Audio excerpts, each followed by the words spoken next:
A dry martini. Shaken, not stirred. Now, normally, in order to do this, you would need 1.5 ounces of vodka and 3/4 of dry vermouth.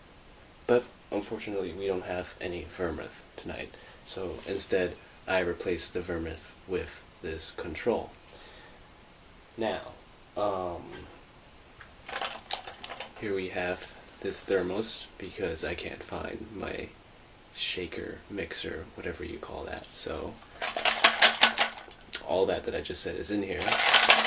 Shake it up with some ice, and you also want to make sure that you chilled the vodka for at least an hour.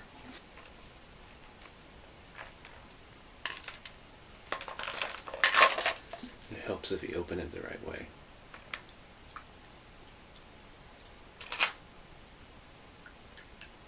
For the last touch, you want to get some lemon, and you want to squeeze some of it on there.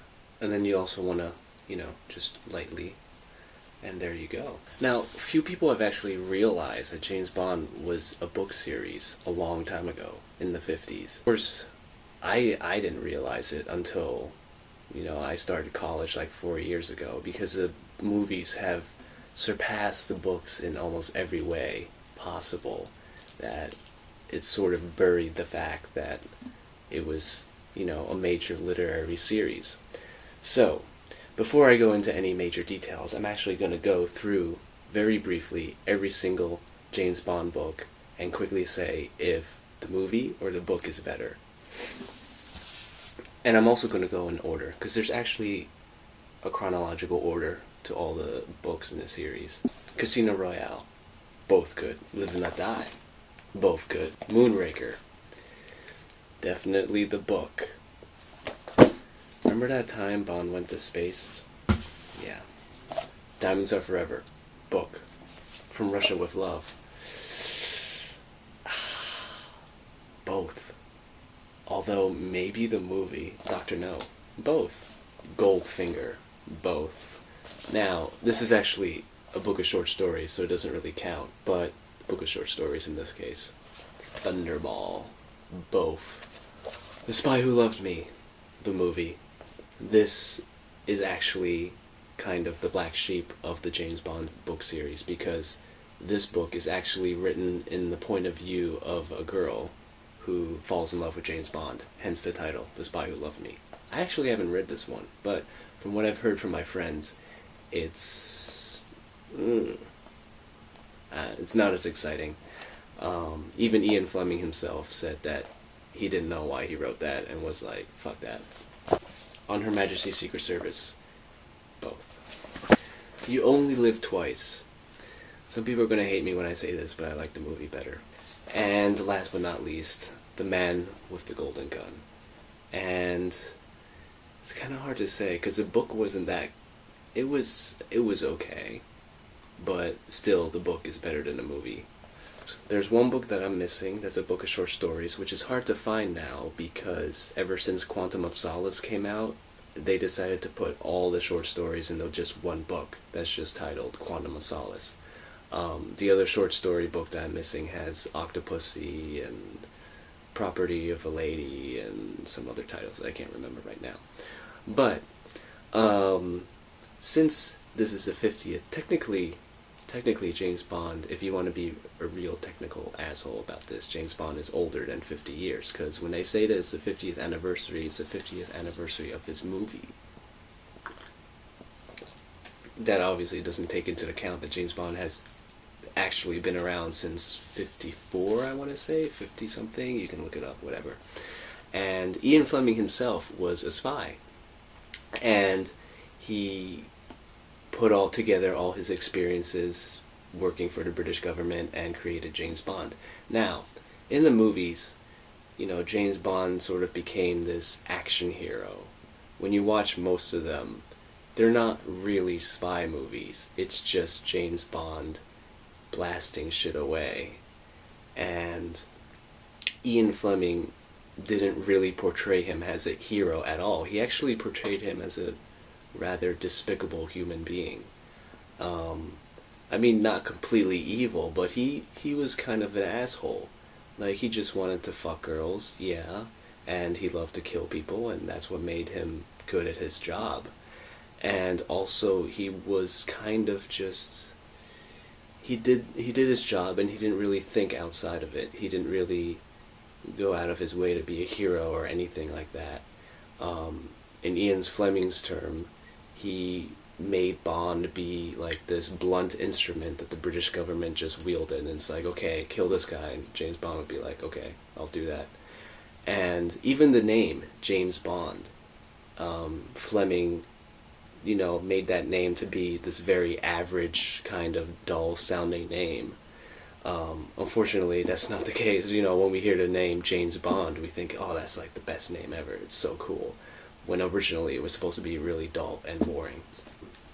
I really suggest, if you haven't even read or even come to knowledge that the James Bond series used to be books, you should really read them. And I said, I showed you the chronological order, although you don't really have to read it in chronological order, because you can get away with, not knowing some things. The weird thing about the movies is that, see, the James Bond series in the movies, as a series, is terrible. They totally fucked it up.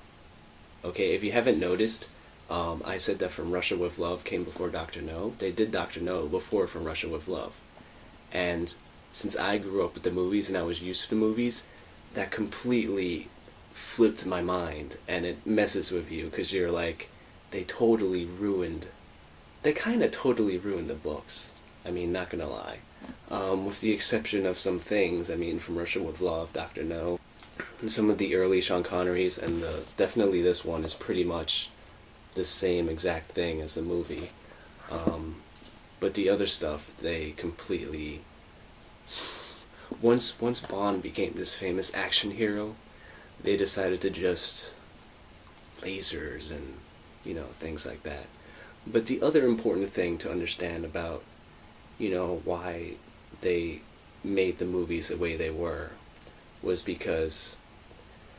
Okay, so back then when James Bond was made, the big thing happening was the Cold War, right? But when the movies were being made, they had to constantly keep up with the times. For example, when Pierce Brosnan came around, the Cold War was over. So there was really no point in trying to relive one of these plot lines. When, people are like, watching a thriller about the Cold War isn't as exciting as watching a thriller about modern-day terrorists. So there's that. And especially with the new Daniel Craig movies. Although Casino Royale is pretty parallel to the story, they just switched it up with modern times. Because, you wouldn't be as excited to hear about old school spies. Although they still make movies about old school spies, but when referring to James Bond, people are so used to all the explosions and all the actions and things like that. The thing that I dislike about the books is that Spectre, the evil organization, and Blofeld, his arch nemesis, doesn't show up as much at all as in the movies. Spectre only shows up in 3 books, and they go in a specific... It's like a trilogy. They call it the Blofeld trilogy, and it's Thunderball, On Her Majesty's Secret Service, and You Only Live Twice. Nowhere. Everything else has to do with SMERSH, which is the Russian counterintelligence, and which is kind of weird because Goldfinger actually worked for SMERSH, but in the books, in the movie, he was working by himself, which actually kind of makes more sense. It feels better that Goldfinger is just, working for the sake of himself and not for any organization. There's some things, like here and there in the books, where Ian Fleming just goes over the top. Like, I'm not gonna lie, You Only Live Twice, I kind of like the movie better, because Blofeld, his evil plan was to make a suicide garden in Japan so that people can... he, created these toxins so that when people go into the garden, they feel like they need to commit suicide. although that seems far-fetched, there actually is a forest in Japan where people commit suicide, although it's not because of any kind of toxins in the water or like anything like that. It's just because it's a place to commit suicide, which is probably where he got the idea. And but it gets weird. There's a sword fight involved. There's a medieval castle, and then it's like, okay, we're suddenly not. This suddenly doesn't feel like a spy novel anymore. It just feels like some kind of adventure novel. So yeah, there's like these little quirks that kind of, like, even in the movies where you're like, that can't happen. The books sort of too have those moments where you're like, that can't really, no, not in the real world. But they're still very entertaining, and the writing is very smooth. And sometimes Fleming, I've noticed, likes to be sort of abstract. Like, instead of saying that someone took out like a knife to kill Bond, he would say that he took out a long silver finger that was glinting or something like that, which can get kind of confusing because you're like, is he being metaphorical or is he being literal? And then also the fact that these books were written in the 50s, they refer to some old, archaic kind of vocabulary that you might not understand, but it doesn't go too much in the way of interrupting your enjoyment, which is good. Contrary to belief, James Bond's favorite drink actually is not the dry martini that's shaken not stirred. Someone actually did a count of all the drinks that he has in all these books, and it's not the dry martini. I forgot what it was, but there's something else that he drinks more than the dry martini. GoldenEye, the first Pierce Brosnan movie, even though none of the Pierce Brosnan movies make any references to any of his books, the title GoldenEye refers to Ian Fleming's house in Jamaica, which he nicknamed GoldenEye. I think my favorite James Bond actor has to be Sean Connery, and I don't say that because he was the first James Bond. You know, that's like saying my favorite president is George Washington because he was the first president. Like, he's probably the closest, I think, to being James Bond, because there are moments when you see his acting, like, you can tell when he's thinking, you can tell when he's being suspicious, you can tell when he has something up his sleeve, you can tell when he's being snarky, when he's about to say something snarky. So he's very readable in that sense, and I don't feel that way with most of the other actors. And I know how, like, with Daniel Craig, they tried to bring back the old gritty Bond, but even so, like Daniel Craig is okay in acting as Bond, but I can't get over the fact that he doesn't look like James Bond. And Roger Moore has to be the worst,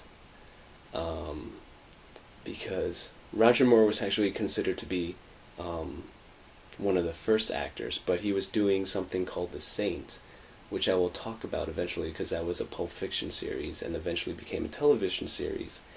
And I don't want to say it was his fault, because it was more like the movie directors and producers who went crazy with making James Bond like this explosive action hero, and Roger Moore was just like, I'm James Bond, have sex with me.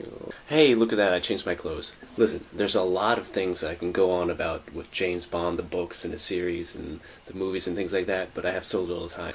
Just a quick few more things that I want to squeeze right in. Cary Grant was originally going to be James Bond before Sean Connery. This was JFK's favorite one. I'm going to have to correct myself and say that I actually like the movie better, because the way Dr. No dies in this was kind of silly. And this whole weird obstacle course thing was kind of silly too, in my opinion. I like the book better, actually, in this one, because just like in this, the villain dies really ridiculously in the movie. Christopher Lee, the actor who played Scaramanga, is actually the step-cousin of Ian Fleming. Oh, and last thing you should know about Ian Fleming is that he's a flaming racist and sexist. And that's pretty obvious in both the books and the movies.